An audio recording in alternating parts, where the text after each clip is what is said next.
अस्सलाम वालेकुम दोस्तों, ਤੁਸੀਂ ਵੇਖ ਰਹੇ ਜੇ ਮੇਰਾ ਸਾਈਵਾਲ ਟੀਵੀ ਤੇ ਮੈਂ ਤੁਹਾਡਾ ਮੇਜ਼ਬਾਨ ਸਾਜਦ ਵਿਰਕ। ਅੱਜ ਜਨਾਬ ਦੋਸਤਾਂ ਮੇਰਾ ਵਾਸਤੇ ਪਹਿਲਨ ਵੈੜ ਲੈ ਕੇ ਆਏ ਆ। ਪਿੱਛੇ ਹੁੰਦੇ ਜਨਾਬ ਅੱਛੀ ਬੜਾ ਜਨਾਬ ਕਮਾਲ ਦਾ ਜਾਨਵਰ ਹੈ। ਤਸੱਲੀ ਜਨਾਬ ਤੁਹਾਨੂੰ ਕਰਾਣੇ ਆ।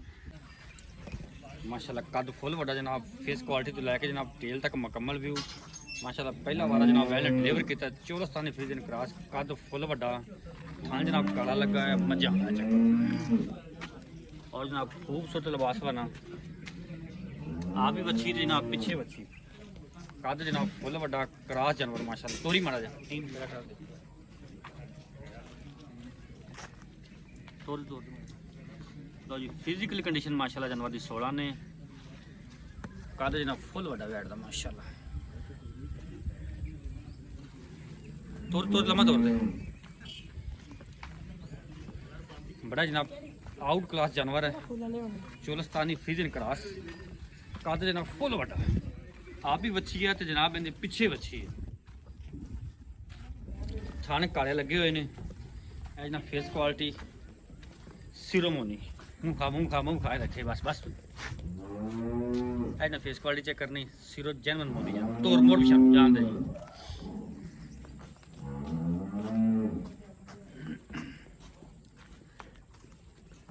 माशाअल्लाह माशाअल्लाह।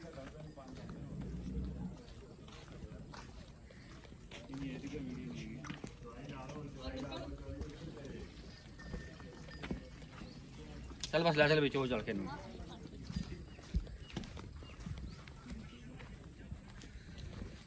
पहला वार ने जनाब डिलीवर किया जे पिछे दे बच्ची है। हाजिर मौके जनाब कोई भी वीर उस मौके ते विजिट करता है। 20 तो 22 लीटर जनाब दुध तसल्ली वाला। फाइनल जे पैसे जनाब इनके पक्के ठके जे 5,90,000 रुपए। राब्ता नंबर 0345 109 9392। बच्ची वाला खड़ी हिंदी जी ए पिछे जनाब अच्छी जी। राब्ता नंबर 0345 109 9392। लोकेशन जनाब पाकपतन। 20 तो 22 लीटर जनाब दुध पक्का। कोई भी दोस्त मौके से आए विजिट कर जनाब चुवाई कर सकता है। पहला वारा वैल ने डिलीवर किया पिछे बच्ची पक्के ठके जे पैसे यस वाला रेट 5,90,000।